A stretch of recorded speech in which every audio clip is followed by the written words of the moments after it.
Welcome to Burlap Teachers. Enjoy the video. In this video, I will show how to make homemade jam. First, choose your favorite ripe fruits, like strawberries or apricots, for the best taste and natural pectin.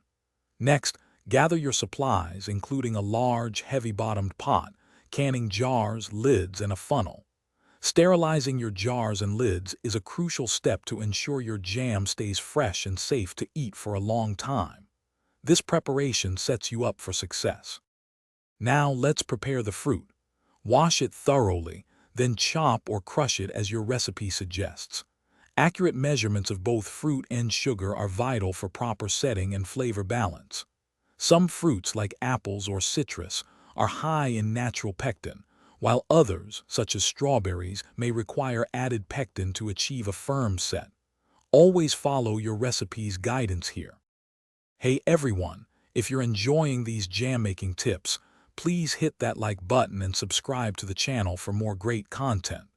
All that stirring over a hot stove can make you thirsty, so remember to stay hydrated. I highly recommend the Owala water bottle to keep your drinks perfectly cold. Check the description below for a link to this fantastic bottle and other exclusive deals. Now, let's get back to the video. It's time to cook. Combine your prepared fruit, sugar, and pectin in your large pot. Bring the mixture to a rolling boil, stirring constantly to prevent scorching. Continue cooking until it reaches the setting point, which you can test with a cold spoon or thermometer. Carefully ladle the hot jam into your sterilized jars, leaving about 1/4 inch of headspace, then secure the lids and rings.